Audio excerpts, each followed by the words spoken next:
Hello friends, स्वागत है एक बार फिर से आप सभी का हमारे यूट्यूब चैनल सक्सेस प्लेटफॉर्म की में। तो दोस्तों यहाँ पे आज हम 100 प्लस वाली यहाँ सीरीज लेकर आए हैं आप लोग के लिए। जीके जीएस और स्टैटिक जीके का सेट नंबर ये 2 मैं यहाँ कराने वाला हूँ। तो जितने भी जो आपको यहाँ पे 100 प्लस क्वेश्चन दिखेगा वो कहीं ना कहीं किसी न किसी एग्जाम में पूछा गया क्वेश्चन है, और इस बार के आपके किसी न किसी एग्जाम में ये सवाल बन जाएगा। तो जो लोग हमारे चैनल पे जो नए हैं वो लोग जरूर सब्सक्राइब कर लीजिए चैनल को, और वीडियो को शुरू से अंत तक देखिएगा। बाकी की जो वीडियो है वो प्लेलिस्ट में, चैनल के प्लेलिस्ट में मिल जाएगा। आगे बढ़ने से पहले अगर आप लोग को इसकी पीडीएफ अगर चाहिए, 10,000 क्वेश्चन का कलेक्शन है, जीके जीएस स्टैटिक जीके का है, 200 रुपये मात्र उसकी प्राइस है। आप फ़ोनपे, पेटीएम, गूगल पे, अमेज़न पे इस नंबर पे करके व्हाट्सअप कर दीजिए। पेमेंट का स्क्रीनशॉट लेकर आपको विद इन सेकेंड आपके नंबर पे व्हाट्सअप पे आपको पीडीएफ मिल जाएगा। ठीक है, तो आइए आज के महत्वपूर्ण 100 प्लस वाला सीरीज यहाँ देखते हैं फटाफट। पहला सवाल पल्लव वंश है। तो पल्लव वंश के संस्थापक कौन थे? श्री विष्णु थे, पहली बात। दूसरी बात यहाँ ध्यान दीजिएगा, पल्लव वंश के एक प्रसिद्ध क्या थे, लेखक थे, उनका नाम क्या था? वारबी। जो कि क्या, इनकी कृति का नाम क्या था? इनके लेखक, इनका जो इन्होंने जो लिखा था, किसको लिखा था? किरातार जोड़नियम को इन्होंने लिखा था।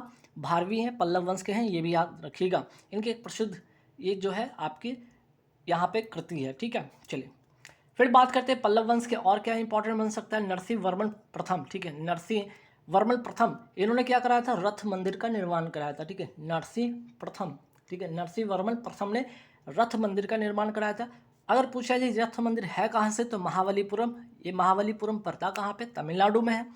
अब यहाँ पे देखिए, यहाँ पे मैंने कहा नरसिंह वर्मन प्रथम, लेकिन यहाँ पे देखिए नरसिंह देव प्रथम, दोनों में थोड़ा सा डिफरेंस है। लेकिन अगर आपके एग्जाम में सवाल आ जाए तो आप यहाँ पे गलती कर देंगे। कैसे? यहाँ पे आपको लगेगा ये नरसिंह वर्मन है, यहाँ पे नरसिंह के बाद सिर्फ यहाँ पे वर्मन है, यहाँ पे देव है। तो कोणार्क का जो सूर्य मंदिर का निर्माण कराया था गंग वंश के शासक नरसिंह देव प्रथम ने करवाया था। यहाँ पे पल्लव वंश के शासक हैं, यहाँ पे गंग वंश के शासक हैं। तो कोणार्क का सूर्य मंदिर का निर्माण किसने कराया था? गंग वंश के शासक नरसिंह देव प्रथम ने करवाया था। अगर पूछा जाए ये कोणार्क जो टेम्पल है ये है कहाँ पे? ये आपका उड़ीसा में है। ठीक है, ये है कहाँ पे? उड़ीसा में, ये भी ध्यान रखिएगा। और 10 रुपये के नोट पर, ठीक है, 10 रुपये का नोट पर किसका चित्र अंकित है? इसी कोणार्क टेम्पल का चित्र अंकित है, ये भी ध्यान रखिएगा। अब यहाँ पे बात करते हैं, रथ मंदिर की बात हो ही रही थी, और यहाँ पे पल्लव वंश के शासक नरसिंह वर्मन ने करवाया था इसका जो निर्माण करवाया था। लेकिन अगर सवाल ये आ जाए कि रथ मंदिर को और किस नाम से जाना जाता है, तो सप्त पैगोडा के नाम से जाना जाता है। ठीक है, सप्त पैगोडा के नाम से जाना जाता है। और ये है कहाँ पे? आपको अभी मैंने बताया, ये है कहाँ? महाबलीपुरम, तमिलनाडु में है। सबसे छोटा मंदिर का नाम है युधिष्ठिर, और सबसे बड़ा मंदिर का नाम है युधिष्ठिर, और सबसे बड़ा छोटा मंदिर का नाम है द्रौपदी मंदिर। तो सबसे बड़ा मंदिर युधिष्ठिर, सबसे छोटा मंदिर द्रौपदी। रथ मंदिर को और किसका नाम से जाना जाता है? सप्त पैगोडा। इसका निर्माण किसने कराया था? पल्लव वंश के शासक नरसिंह वर्मन प्रथम ने। रथ मंदिर को और क्या कहा जाता है? एकासम मंदिर भी कहा जाता है। यह है कहाँ? महाबलीपुरम, तमिलनाडु में। लेकिन सवाल अगर यहाँ पे कोणार्क टेम्पल वाला अगर मंदिर पूछा जाए तो गंग वंश के शासक नरसिंह देव प्रथम ने करवाया था, ये अलग से ध्यान रखना है।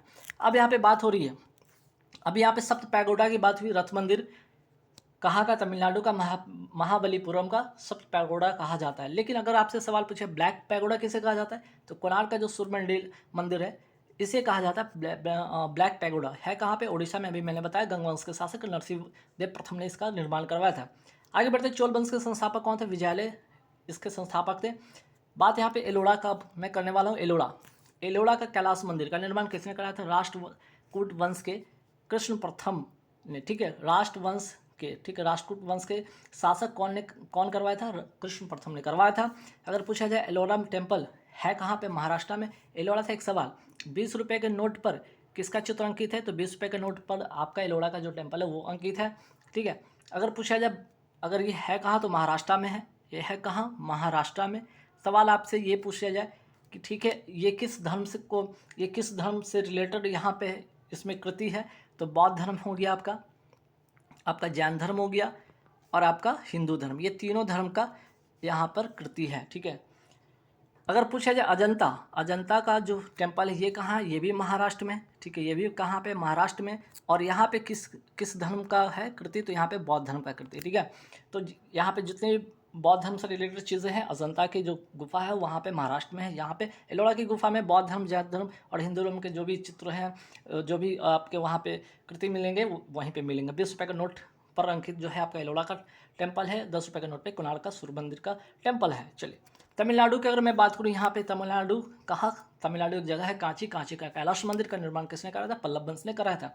वही बात करते हैं सोरा मंदिर। अगर बात हो रही थी महाबलीपुरम का तमिलनाडु में, जहाँ पे रथ मंदिर था, जहाँ पे आपके शासक पल्लव वंश के नरसिंह वर्मन प्रथम ने करवाया था उसकी स्थापना। वहीं पर एक और मंदिर महाबलीपुरम तमिलनाडु में जिसका नाम है सोर मंदिर, इसका निर्माण भी पल्लव वंश ने करवाया था। ठीक है, अब आइए यहाँ पे देखते हैं दिल्ली सल्तनत। दिल्ली सल्तनत के प्रमुख शासक, ठीक है, दिल्ली सल्तनत के प्रमुख शासक का जो है यहाँ पे क्रम याद रखिएगा, क्योंकि क्रम के अनुसार आपके सवाल बनते हैं।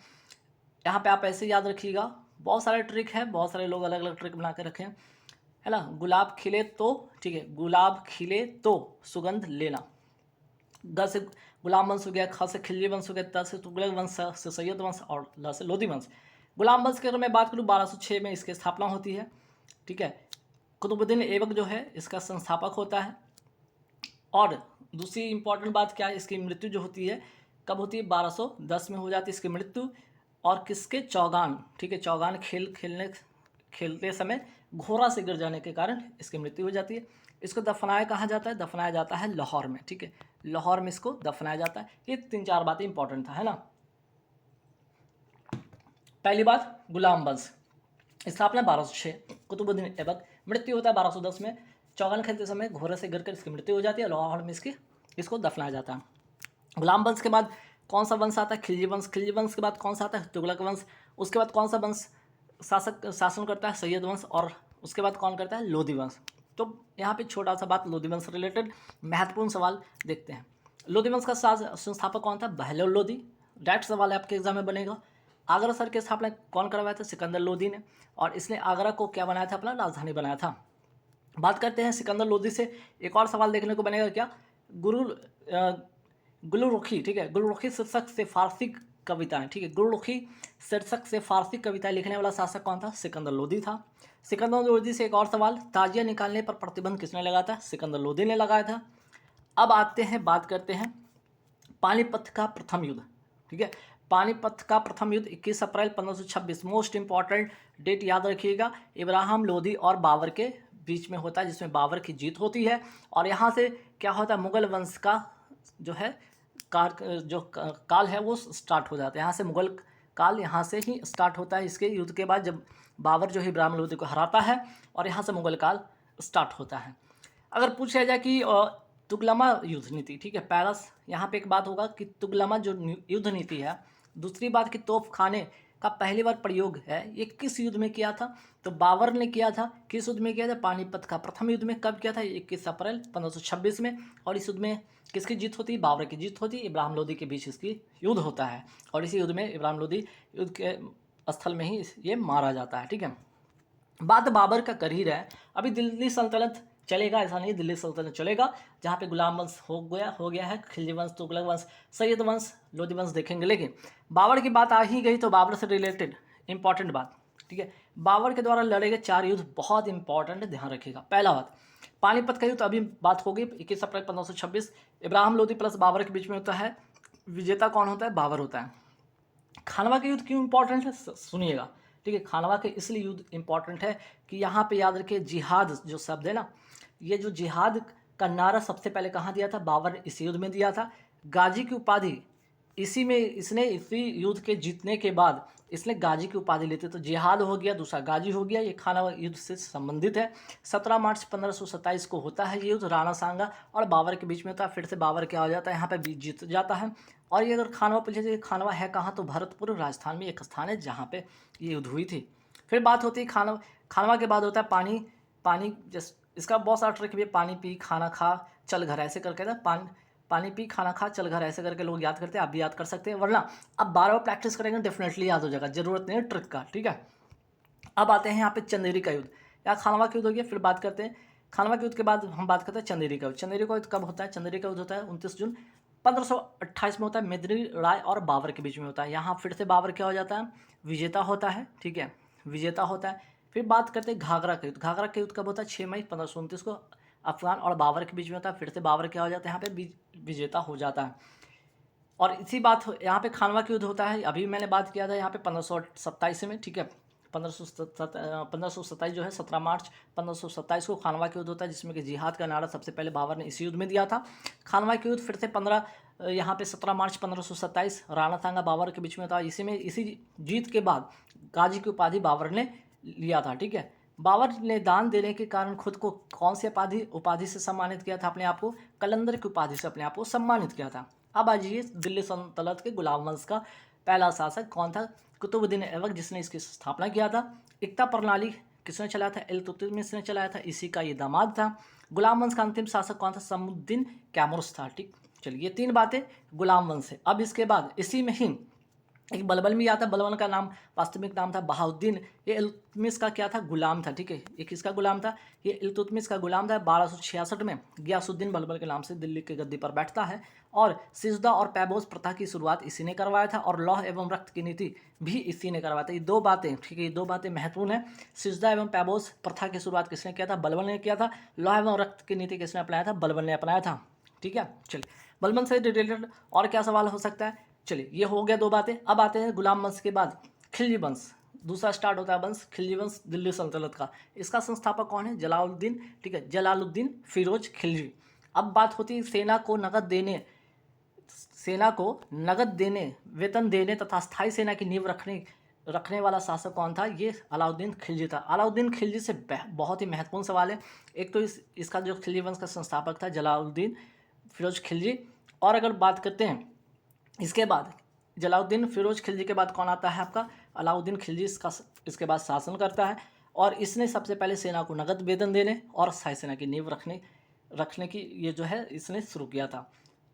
इसी ने अलाउद्दीन खिलजी ने और क्या किया? देखिए अलाउद्दीन खिलजी के 2-3 महत्वपूर्ण बातें यहाँ पे नोट कीजिएगा। एक तो सेना को नगद वेतन देने का प्रथा इसने स्टार्ट किया, अस्थायी सेना की नींव रखने की प्रथा इसने स्टार्ट की, घोड़ा दागने की, सैनिकों की हुलिया लिखने की प्रथा भी इसी ने स्टार्ट किया। तो कितनी बातें होगी? यहाँ पे 4 बातें होंगी, नोट कर लीजिएगा।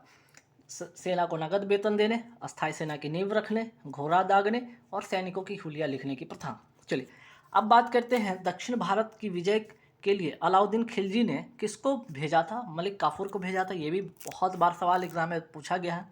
बात करते किस उपाधि से स्वयं को अलाउद्दीन खिलजी ने खुद को विभूषित किया था? सिकंदर सानी। फिर बात करते हैं अलाई दरवाज़ा हो गया, आपका सिरी का किला हो गया, हजार खंबा महल का निर्माण किसने कराया था? अलाउद्दीन खिलजी ने ही कराया था। एक और महत्वपूर्ण सवाल, मलिक याकूब का नाम याद रखिएगा क्योंकि अलाउद्दीन खिलजी ने दीवान रियासत किसको नियुक्त किया था? जो है मलिक याकूब को किया था। अगर पूछा जाए ये दीवान रियासत कहते किसको है?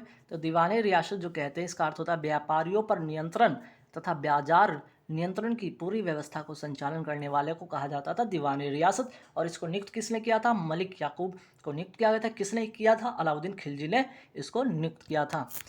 अब बात करते हैं इसके बाद अब कौन सा वंश आता है? गुलाम वंश हो गया, खिलजी वंश हो गया। अब आता है इसका तुगलक वंश, दिल्ली सल्तनत का तुगलक वंश का संस्थापक कौन था? गयासुद्दीन तुगलक। सिंचाई के लिए कुएं और नहरों का निर्माण कराने वाला प्रथम शासक कौन था? गयासुद्दीन तुगलक। तो तुगलक जो है तुगलक वंश का संस्थापक गयासुद्दीन तुगलक। सिंचाई के लिए कुएं और नहर का निर्माण करने वाला शासक गयासुद्दीन तुगलक। और जब ये गद्दी पर बैठता है मोहम्मद बिन तुगलक के नाम से, तो उसके पहले इसका और क्या नाम था? उगलू खा और जूना खा इसका पहले नाम था। जब ये गद्दी पर बैठता तो इसका नाम मोहम्मद बिन तुगलक के नाम से गद्दी पर बैठता है। फिर बात करते हैं एक और महत्वपूर्ण सवाल है कि मोहम्मद बिन तुगलक ने अपनी राजधानी दिल्ली से देवगिरी में स्थानांतरित किया, तब इसका नाम क्या रखा? दौलताबाद रखा। फिर बात करते हैं मोहम्मद बिन तुगलक की घटनाओं का वर्णन किस आपको पुस्तक में मिलेगा? तो रहेला पुस्तक में मिलेगा। इसको लिखने वाला कौन था? Ibn Battuta. तो रहेला किसकी लिखी पुस्तक है? इब्न बतूता की। और इसमें किसकी घटनाओं का वर्णन है? किसके समय की घटनाओं का वर्णन है? तो मोहम्मद बिन तुगलक के समय की घटना के वर्णन है। ठीक है, बात करते तुगलक वंश का अंतिम जो शासक था वो कौन था? नासिरुद्दीन महमूद तुगलक। तो ये हो गया 3-4 बातें महत्वपूर्ण था। ठीक है, अब आते हैं जब दिल्ली सल्तनत का गुलाम वंश हमने पढ़ लिया, खिलजी वंश हमने देख लिया, तुगलक वंश देख लिया, अब आते हैं हम सैयद वंश के संस्थापक पे। सैयद वंश का संस्थापक कौन था? खिर्ज खां था, तैमूर लंग का सेनापति था ये। और अंतिम शासक कौन था? आलम शाह। तो सैयद वंश से ज़्यादा सवाल नहीं पूछा जाता, 1-2 सवाल ध्यान में रखना है। अब आइए मैसूर के संस्थापक की बात करते हैं। मैसूर कर्नाटक जो साउथ में आपके दक्षिण जो भारत में कुछ भारतीय जो शासन कर रहे थे उसमें यहाँ पे बात कर रहे हैं। मैसूर के संस्थापक कौन थे? हैदर अली, और इनके पुत्र का नाम था टीपू सुल्तान। अब यहाँ पे बात कीजिए मैसूर, मैसूर पर किसका प्रभाव था? मैसूर पर जो प्रभाव था फ्रांस का प्रभाव था, है ना। तो कहीं ना कहीं फ्रांस का प्रभाव था, जिसके कारण अंग्रेज का, ठीक है, अंग्रेजों का इनसे क्या था? अंग्रेजों का इनसे एंटी था, है ना। अंग्रेजों का क्या था? इनसे एंटी था, ये भी ध्यान रखिएगा। तो मैसूर के संस्थापक हैदर अली थे, इनके पुत्र टीपू सुल्तान था। तो मैसूर पर किसका प्रभाव था? फ्रांस का। तो अंग्रेज का तो इनसे एंटी चलता था, जाहिर सी बात है कि युद्ध होना ही है किसी न किसी वजह से, क्योंकि अंग्रेज क्या थे? भारत पे उस समय शासन कर रहे थे, और इसके ये क्या कर रहे थे? जब भारत पे शासन कर रहे थे तो कहीं पे कुशासन का आरोप लगाकर इन्होंने उस राज्य को इन्होंने हड़प लिया, इस तरह से करके, जिसको राज हड़प नीति की बात कहा जाता है। लॉर्ड डलहौजी के समय की बात है, ठीक है। तो ऐसे करके चीज़ें हो रही थी। अब बात यहाँ पे मैसूर के संस्थापक कौन है? हैदर अली हैं। तब यहाँ पे मैसूर पर किसका प्रभाव है? फ्रांस का। तो एक युद्ध होता है किसके बीच में? अंग्रेजों के बीच में होता है। जो है मैसूर का अंग्रेजों के बीच में युद्ध होता है। कौन सा? चौथा अंगल मैसूर युद्ध। होता कब है? 1799। मोस्ट इंपॉर्टेंट क्वेश्चन है, याद रखिएगा, वेरी वेरी इंपॉर्टेंट, क्योंकि इसी युद्ध में क्या होता है? टीपू सुल्तान मारे जाते हैं, ठीक है। इसी युद्ध में टीपू सुल्तान का जो होता है, लड़ाई किससे होती है? अंग्रेजों से होती है। अंग्रेजों का नेतृत्व कौन कर रहा है उस समय? बेलेजली कर रहा है। और मैसूर की तरफ से कौन नेतृत्व कर रहे थे? टीपू सुल्तान कर रहे थे। और इसी युद्ध में ये मारे जाते हैं। टीपू सुल्तान से एक और दो सवाल इंपॉर्टेंट। टीपू सुल्तान कौन से क्लब के सदस्य थे? जैकोबिन क्लब के सदस्य थे। और स्वतंत्रता का वृक्ष इन्होंने कहाँ लगाया था? श्रीरंगपट्टनम में लगाया था, ठीक है। तो साउथ के जो भी शासक है, बहुत ही महत्वपूर्ण सवाल होते हैं, वहाँ से सवाल आपके एग्जाम में पूछे जाते हैं। अब आइए कुछ मॉडर्न हिस्ट्री से 2-4 सवाल देखते हैं। यहाँ पे सबसे पहले सिविल सेवा का जनक, भारत में सिविल सेवा का जनक किसे माना जाता है? लॉर्ड कॉर्नवालिस को माना जाता है। कॉर्नवालिस से एक और सवाल, कॉर्नवालिस ने भारत में शक्तियों के पृथककरण करने के लिए कौन सा कोड स्थापित किया था? कॉर्नवालिस कोड 1793 में, ठीक है। फिर बात करते हैं यहाँ पे, अब देख लीजिए, अगर बात करें यहाँ पे, ये कौन सा पहला क्षेत्र यहाँ पे लगाइए? अस्थाई बंदोबस्त होता है यहाँ पे, ठीक है। किसके द्वारा? तो अस्थाई बंदोबस्त व्यवस्था किसने लागू किया? कॉर्नवालिस के द्वारा। बिहार, बंगाल, उड़ीसा का ये क्षेत्र होता है जहाँ पे भू राजस्व व्यवस्था के अंतर्गत अस्थाई बंदोबस्त व्यवस्था लागू होती है कॉर्नवालिस के द्वारा, ये भी ध्यान रखिएगा। फिर बात होती है रैयतवारी, ये आपको साउथ में मद्रास के क्षेत्र में होता है। रैयतवारी व्यवस्था किसके द्वारा दक्षिण भारत में लागू किया? कर्नल रीड और मुर्डो के द्वारा, ठीक है। अस्थाई बंदोबस्त इंपॉर्टेंट, रैयतवारी इंपॉर्टेंट हो गया। अब इसके बाद आपका क्या है? आप आगे देखिए, रैयतवारी के बाद आएगा महलबारी। महलबारी यहाँ पे आपको इस क्षेत्र में पड़ेगा, उत्तर भारत, उत्तर पश्चिमी भारत के क्षेत्र में। इसकी जो है व्यवस्था लागू होती है किसके द्वारा? हॉल्ट मैकेंजी के द्वारा, ठीक। यहाँ पे ये भी नोट कीजिए, महलबारी जो व्यवस्था है, बंदोबस्त व्यवस्था है, वो हॉल्ट मैकेंजी के द्वारा उत्तर एवं उत्तर पश्चिम क्षेत्र में, ठीक है। तो भारत के मैप में ध्यान रखिएगा, ये वाला क्षेत्र आपका हो जाता है क्या? और ये 3 क्षेत्र है ना, यहाँ पे पहला इसको अस्थाई बंदोबस्त यहाँ पे हो गया, दूसरा रैयतवारी व्यवस्था यहाँ पे हो गया, और तीसरा आपका जो हो गया महलबारी व्यवस्था यहाँ पे हो गया। ये 3 क्षेत्र का बातें याद रखिएगा। अगर पूछा जाए स्थानीय स्वशासन के जनक किसे कहा जाता है? लॉर्ड रिपन को। और लॉर्ड रिपन की बात अगर यहाँ पे की जाए तो दशक के आधार पर जनगणना किसने शुरू किया था? लॉर्ड रिपन ने 1881 में। तो बात हो रही कि पहली बार जनगणना कब हुआ था? 1872 में, लॉर्ड मेयो के शासनकाल में होता है। दोनों बातें मोस्ट इंपॉर्टेंट क्वेश्चन है, ठीक है। चलिए आगे बढ़ते हैं। इंडिया स्ट्रगल की पुस्तक किसने लिखी थी? सुभाष चंद्र बोस ने लिखा था। पराक्रम दिवस इन्हीं के जन्म दिवस पर मनाया जाता है। पराक्रम दिवस 23 जनवरी सुभाष चंद्र बोस के जन्म दिवस पर मनाया जाता है। बात करें संयुक्त राज्य अमेरिका, अमेरिका ने किस वर्ष में लोकतांत्रिक संविधान को अपनाया था? 1787 में। अगर पूछा जाए अमेरिका स्वतंत्र कब होता है? 4 जुलाई 1776 में। अब बात करते हैं असहयोग आंदोलन, बहुत ही महत्वपूर्ण सवाल है असहयोग आंदोलन, ठीक है। अगर पूछ लिया जाए यहाँ पे असहयोग आंदोलन की शुरुआत कब होती है? 1 अगस्त 1920 में गांधी जी के नेतृत्व में ये आंदोलन शुरू होता है। रॉलेट एक्ट हो गया आपका, ठीक है। खिलाफत आंदोलन हो गया, जलियांवाला बाग हत्याकांड हो गया। इसके विरोध में कौन सा आंदोलन होता है? असहयोग आंदोलन स्टार्ट होता है 1 अगस्त 1920 गांधी जी के नेतृत्व में, ठीक है। ये बात ध्यान रखिएगा। और अगर पूछ लिया जाए यहाँ पे, ये 1920 का समय है जब भारत का जो यहाँ पे भारत में इस समय भारत का जो है, भारत का वायसराय कौन था? वायसराय कौन था? ये भी याद रखिएगा। इस समय भारत का वायसराय था जेम्स फोर्ड, ठीक है, जेम्स फोर्ड था इस समय का वायसराय। एक और जब आंदोलन चल रही थी 1 अगस्त 1920 को गांधी जी के नेतृत्व में, तो उस वक्त भारत का वायसराय कौन था? जेम्स फोर्ड था, ये बात याद रखिएगा। फिर दूसरी बातें होती है कि असहयोग आंदोलन स्थगित होने का कारण क्या है, ये भी जानिएगा। लेकिन होता कब है? 12 फरवरी 1922 को ये स्थगित होता है। रीज़न भी महत्वपूर्ण है, ध्यान रखिएगा। ये इस आंदोलन का स्थगित होने का रीज़न यहाँ पे है चौरा चौरी घटना। होती कब है? 5 फरवरी 1922 को। गोरखपुर उत्तर प्रदेश का एक जिला है जहाँ पे चौरा चौरी नामक एक स्थान है। यहाँ पे असहयोग आंदोलनकारियों ने क्रोध में आकर थाने में आग लगा दी, जिससे वहाँ पे एक थानेदार और 21 सिपाही का क्या होता है? मृत्यु हो जाता है। इससे इस घटना से दुखित होकर गांधी जी ने आंदोलन को स्थगित कर दिया और इसी घटना के लिए इनको 6 वर्ष के लिए, ठीक है, कारावास भी होती है, 6 वर्ष की सज़ा भी होती है। किसको? गांधी जी को। गांधी जी को इसमें क्या होता है? 6 वर्ष की सज़ा हो जाती है, ये भी ध्यान रखिएगा, है ना। इसमें गांधी जी को 6 वर्ष की सज़ा हो जाती है। चलिए, बात हो रही 1922 में हो रही कांग्रेस के अब 1922 में ये क्या होता है? ये घटना होती है तो उस समय कांग्रेस के अधिवेशन की अध्यक्षता कौन कर रहा था? कौन कर रहे थे? तो चित्तरंजन दास कर रहे थे और देश बंधु के नाम से इन्हें जाना जाता है, ठीक है। बात अगर हो रही है यहाँ पे 1946 में, 1946 में बनी अंतरिम सरकार में राजेंद्र प्रसाद, जो कि भारत के पहले राष्ट्रपति भी बने, ठीक है, देश के भारत के पहले राष्ट्रपति बने राजेंद्र प्रसाद। लेकिन और बात 1946 में बनी अंतरिम सरकार में राजेंद्र प्रसाद के पास कौन सा विभाग था? तो खाद्य एवं कृषि विभाग था। असहयोग आंदोलन जब हो रही थी तो उसमें वायसराय कौन था? जेम्स फोर्ड था। 1920 की घटना है। भारत छोड़ो आंदोलन के समय भारत का वायसराय कौन था? लिलिंस्को। 1942 की घटना है। चलिए आगे बढ़ते हैं सवाल। अब कुछ इंपॉर्टेंट और सवाल देखते हैं। कांग्रेस के किस अधिवेशन में पहली बार वंदे मातरम गाया गया? 1896 का अधिवेशन, कलकत्ता का वो अधिवेशन है। अध्यक्ष रहीमतुल्लाह सयानी होते हैं, ठीक है। कांग्रेस के अधिवेशन में ये इंपॉर्टेंट क्यों बन जाता है? वंदे मातरम पहली बार कब गाया गया? फिर पूछा लिया जाएगा कि पहली बार जन गण मन कब गाया गया था? कौन से कांग्रेस के अधिवेशन में? 1911 का कलकत्ता का अधिवेशन था। अध्यक्ष पंडित विशन नारायण धर थे। फिर बात किया जाता है राष्ट्रीय गीत तथा राष्ट्रीय गान को, ठीक है, ये दोनों को। राष्ट्रीय गीत हो गया आपका, राष्ट्रीय गीत हो गया वंदे मातरम, राष्ट्रगान हो गया जन गण मन। भारतीय संविधान ने कब अपनाया? 24 जनवरी 1950 को। राष्ट्रीय गीत वंदे मातरम की बात कर लिया जाए, किसके द्वारा रचित है? बंकिम चंद्र चटर्जी द्वारा ये रचित उपन्यास कौन सा? आनंद मठ से लिया गया है। इस गीत को गाने में समय लगता है 1 मिनट 5 सेकंड का। वही बात करते हैं जन मन गण, राष्ट्रगान रविन्द्रनाथ ठाकुर ने के द्वारा ये लिखा गया है। इसके गायन में लगता है समय 52 सेकंड का। और इसकी वर्तमान जो संगीतमय धुन को किसने बनाया? तो इसका श्रेय जाता है कैप्टन रामसी ठाकुर को इसका श्रेय जाता है। बात करें राष्ट्रगान। राष्ट्रगान जनमनगन को रविन्द्रनाथ ठाकुर ने 1912 में तत्वबोधिनी में भारत भाग्य विधाता शीर्षक से प्रकाशित किया।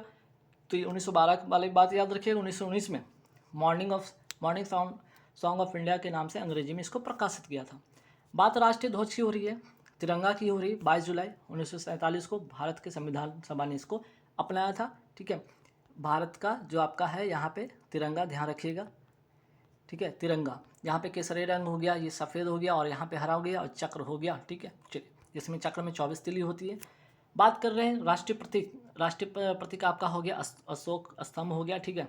इस तरह से अशोक स्तंभ आप देख लीजिएगा, ठीक है। चित्र है नहीं यहाँ पे, एक छोटा छोटा ओवरव्यू में बनाया हूँ।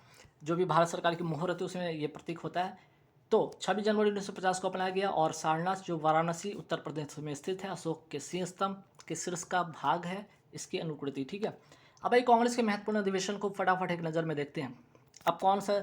एक तो पहले 1 से लेकर 4 अधिवेशन को जरूर याद रखिएगा, क्योंकि पहला अधिवेशन है इसलिए इंपॉर्टेंट बन जाता है। जो बम्बई में होता है, अध्यक्ष उसमें व्योमेश चंद्र बनर्जी होते हैं। 72 प्रतिनिधियों ने भाग लिया। 1885 में ये पहला अधिवेशन होता है। 1885 में ही कांग्रेस की गठन होती है। एओ हुम के द्वारा इसको स्थापित किया जाता है, ठीक है। और पहला जो अधिवेशन होता है वो भी 1885 में होता है। 72 प्रतिनिधियों ने भाग लिया। दूसरा कब होता है? कोलकाता में होता है 1886 में। ये 85-86 हो गया। दादा भाई नौरोजी इसके अध्यक्ष थे। तीसरा इंपॉर्टेंट इसलिए बन जाता है क्योंकि यहाँ पे प्रथम मुस्लिम अध्यक्ष होते हैं बदरुद्दीन तैयब जी, मद्रास में होता है ये अधिवेशन 1887 में। चौथा इसलिए इंपॉर्टेंट बन जाता है कि प्रथम अंग्रेज अध्यक्ष थे इस समय 1888 में इलाहाबाद में इसका अधिवेशन होता है। जॉर्ज यूल उस समय प्रथम अंग्रेज अध्यक्ष होते हैं। अब यहाँ पे जो है 1896 के कलकत्ता का अधिवेशन रहीमतुल्ला सयानी इसके अध्यक्ष से क्यों इंपॉर्टेंट होता है, पहली बार वंदे मातरम यहाँ गाया गया। अब बात करते हैं बनारस 1905 का कांग्रेस का अधिवेशन कहाँ होता है, बनारस में। गोपाल कृष्ण गोखले इस समय इसकी अध्यक्षता कर रहे होते हैं। क्यों इंपॉर्टेंट बन जाता है, क्योंकि इस समय बंगाल विभाजन होता है। इसी समय बंगाल विभाजन के खिलाफ स्वदेशी आंदोलन, इसी अधिवेशन में इसकी स्वीकृति मिलती है। किसको, स्वदेशी आंदोलन को। इसी की स्वीकृति किसमें मिलती है, 1905 के बनारस के जो है कोलकाता के अधिवेशन में। कांग्रेस का जो अधिवेशन होता है जिसकी अध्यक्षता गोपाल कृष्ण गोखले कर रहे होते हैं। अब बंगाल विभाजन को किया किसने, तो बंगाल विभाजन को किया किसने, लॉर्ड कर्जन ने किया। अगर बात की घोषणा कब होती है, 20 जुलाई 1905 को होती है। किसी बुक में आपको 19 मिलेगा, 19 जुलाई, या कहीं पे सिर्फ जुलाई 1905 लिखा रहेगा। तो बात रही घोषणा पहले होती है। फिर उसके बाद स्वदेशी आंदोलन बंगाल विभाजन के खिलाफ 7 अगस्त 1905 को कलकत्ता में बंगाल विभाजन के खिलाफ ये आंदोलन शुरू होता है। बात कर रहे हैं इसी कारण 7 अगस्त को क्यों मनाया, ये स्वदेशी आंदोलन की घोषणा होता है, इसी कारण यहाँ पे हस्तकरघा दिवस 7 अगस्त को मनाया जाता है। अब यहाँ पे बात समझिएगा कि बंगाल विभाजन की घोषणा ये हुई, ठीक है, 20 जुलाई 1905 को। लेकिन ये प्रभावी कब से हुआ, ये इंपॉर्टेंट है, 16 अक्टूबर 1905 को। ये भी सवाल आपके एग्जाम में पूछ लिया जाता है। अब बात करें पहली बार स्वराज शब्द का प्रयोग कांग्रेस के किस अधिवेशन में होता है, 1906 के कलकत्ता अधिवेशन। दादा भाई नौरोजी इस समय अध्यक्ष थे। कांग्रेस का प्रथम विभाजन कब होता है, गरम दल तथा नरम दल का विभाजन होता है। ये कौन सा अधिवेशन था, 1907 का सूरत अधिवेशन। डॉक्टर रास बिहारी बोस इसके अध्यक्षता थे। बात हो रही है पहली बार जनगणमन कौन से कब हुआ था, तो 1911 के कलकत्ता अधिवेशन। पंडित विष्णु नारायण धर इस समय इसके अध्यक्षता कर रहे थे। बात हो रही कांग्रेस का नरम दल गरम दल का विभाजन समाप्त होता है और कांग्रेस और मुस्लिम लीग के बीच क्या होता है, समझौता होता है। ये कौन सा अधिवेशन था कांग्रेस का, 1916 का लखनऊ अधिवेशन। अंबिका चरण मजुमदार इस समय इसके अध्यक्षता कर रहे थे। बात हो रही मुस्लिम लीग की स्थापना कब हुई थी, 1906 में। बात हो रही पहली महिला अध्यक्ष, कांग्रेस की पहली महिला अध्यक्ष कौन बनी थी, एनी बेसेंट बनी थी। ये कांग्रेस के कौन सा अधिवेशन था, 1917 का कलकत्ता अधिवेशन था। 1920 का नागपुर अधिवेशन, इस समय अध्यक्षता कौन कर रहे थे, सी विजय राघवाचार्य, ठीक है। और इसी अधिवेशन में ध्यान रखिए, इसी अधिवेशन में असहयोग आंदोलन की अनुमति मिलती है, ठीक है। अनुमति असहयोग आंदोलन की जो होता है इसकी अनुमति मिलती है। और असहयोग आंदोलन 1922 में क्या हो जाता है, रद्द कर दिया जाता है, ठीक है। चलिए 1923 का इम्पॉर्टेंट क्यों बनता है, सबसे युवा अध्यक्ष बनते हैं इसके अध्यक्ष अब्दुल कलाम आज़ाद। दिल्ली का एक कांग्रेस का अधिवेशन था 1923 में। फिर बात कर रहे हैं 1924 का इम्पोर्टेंट क्यों बन जाता है कि महात्मा गांधी उस समय देश के महान लीडर में से एक थे। और महान क्या, उस समय ये पूरे देश के पिता किसी रूप में इनको माना जा रहा था, ठीक है। तो 1924 का बेलगांव ये है कहाँ, कर्नाटक में। और पहली बार गांधी जी ने इसकी अध्यक्षता की थी, ठीक है। तो 1924 का इसलिए इंपॉर्टेंट बन जाता है। पहली भारतीय महिला, देखिए यहाँ पे एक था पहली महिला एनी बेसेंट, 1917 का जो अधिवेशन था वहाँ उन्होंने अध्यक्षता किया था। यहाँ पे सरोजिनी नायडू की बात कर रहे हैं, ये पहली भारतीय महिला थी जब कांग्रेस के किसी अधिवेशन की अध्यक्षता किए थे, 1925 के कानपुर का अधिवेशन। 1929 की मैं बात करूँ, यहाँ पे पूर्ण स्वराज की मांग होती है, लाहौर का अधिवेशन। पंडित जवाहरलाल नेहरू उस समय इसके अध्यक्षता कर रहे होते हैं। कराची का अधिवेशन कब होता है, 1931 में, सरदार वल्लभ भाई पटेल होते हैं इसके अध्यक्ष। सुभाष चंद्र बोस जो होते हैं 1938 के हरिपुरा जो कि गुजरात में, इसकी अध्यक्षता इस कांग्रेस के अधिवेशन के कर रहे थे। मेरठ की अगर मैं बात करूं, 1946 का मेरठ का कांग्रेस का अधिवेशन आचार्य जे.बी. कृपलानी इस समय इसकी अध्यक्षता कर रहे थे, आज़ादी का ही समय था। और 1948 में जयपुर में इसका कांग्रेस का अधिवेशन होता है, पट्टाभी सीताराम रमेश के अध्यक्ष होते हैं। बात करें असहयोग आंदोलन, 1 अगस्त 1920 को स्टार्ट होता है, नेतृत्व करता महात्मा गांधी होते हैं। इसकी स्वीकृति 1920 में नागपुर अधिवेशन विजय राघवाचार्य की अध्यक्षता में मिला। रॉलेट एक्ट, जलियांवाला बाग हत्याकांड, खिलाफत आंदोलन के उत्तर में गांधी जी ने इस आंदोलन को शुरू किया था। 12 फरवरी 1922 को असहयोग आंदोलन स्थगित कर दिया गया था, ये भी याद रखिएगा। कारण आप लोगों को पता है, चौरा चौरी कांड, ठीक है। रॉलेट एक्ट 19 मार्च 1919 को काला कानून था ये, जिसके अंतर्गत किसी भी व्यक्ति को संदेह के आधार पर गिरफ्तार किया जा सकता था। फिर बात करें जलियांवाला बाग हत्याकांड, वो कब हुआ, 13 अप्रैल 1919 को अमृतसर में होता है। जनरल ओ डायर इसका जिम्मेदार था। खिलाफत आंदोलन 1919 में शौकत अली और मोहम्मद अली, 2 भाइयों के नेतृत्व में। चौरा चौरी कांड 5 फरवरी 1922 को होता है। स्वराज पार्टी की स्थापना 1923 में मोतीलाल नेहरू तथा चित्तरंजन दास ने किया था। हिंदुस्तान रिपब्लिक एसोसिएशन की स्थापना 1924 में सचिंदर सान्याल कानपुर में इसका इसके स्थापना किए थे। हिंदुस्तान सोशलिस्ट, ठीक है, यहाँ से थोड़ा सुधार लीजिएगा, सोशलिस्ट, ठीक है, socialist. Hindustan socialist Republic association की स्थापना 1928 में भगत सिंह दिल्ली में किए थे। मैं राज्य के पतन की इच्छा करता हूँ कहते हुए फांसी पर कौन लटक गए? राम प्रसाद बिस्मिल, ठीक है। और ये राम प्रसाद बिस्मिल के बारे में एक और इम्पॉर्टेंट बात, 9 अगस्त 1925 को काकोरी उत्तर प्रदेश नामक स्थान पर जो यहाँ पे सरकार की जो ट्रेन जा रही थी, उसमें जो सरकारी ट्रेन जो जा रही थी, उसमें सरकारी जो खजाना जा रहा था, उस खजाने को 1927 में 1950 की घटना है।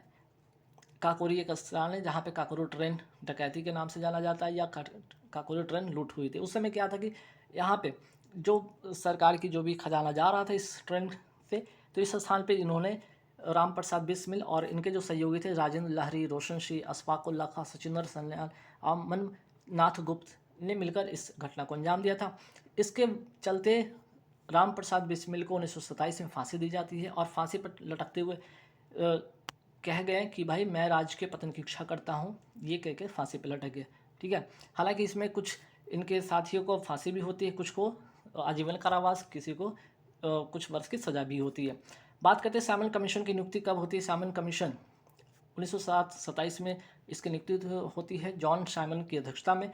इसमें 7 जो सदस्य सभी के सभी क्या थे? अंग्रेज थे, ठीक है। क्योंकि जो साइमन कमीशन भारत आ रहा था, कहीं ना कहीं भारत के एक उद्देश्य से आ रहा था, यहाँ के जो शासन है उससे संबंधित बातें करने के लिए। लेकिन अगर बात किया जाए कि भारत की तरफ से नेतृत्व करने के लिए कोई भी यहाँ पे जो थे भारतीय, यहाँ पे कोई भी इस जो कमीशन में था ही नहीं। इसके खिलाफ जो है साइमन कमीशन के खिलाफ लाला लाजपत राय ने इसका विरोध किया था। 1928 में ये जो कमीशन है भारत आता है। नेहरू रिपोर्ट कब प्रस्तुत हुई थी? 1928 में मोतीलाल नेहरू की अध्यक्षता में। तो कहीं ना कहीं ये सारे के सारे जो सवाल अभी आपको मैंने बताए हैं, कहीं ना कहीं किसी न किसी एग्ज़ाम में पूछ लिया गया है। तो आप सारे सवाल को देख लीजिए। मैंने आप बोला था 100+ मैं कराऊंगा, यहाँ पे 115 सवाल थे और 115 सवाल में आप जाके चेक कर लीजिएगा। आप कोई भी प्रीवियस ईयर सेट उठा लीजिए, कोई भी एग्ज़ाम देख लीजिए, सारे के सारे कोई ना कोई सवाल किसी न किसी एग्ज़ाम में आए हैं। तो गाइज आज के इस वीडियो में इतना रहेगा। मैं दोस्त सेट नंबर 2 यहाँ पे मैं कराया हूँ और जिनको PDF चाहिए वो ले सकते हैं। इसके बाद सेट नंबर 3 मैं जल्द लेकर आ रहा हूँ, आप लोग वेट कीजिएगा। Thank you very much.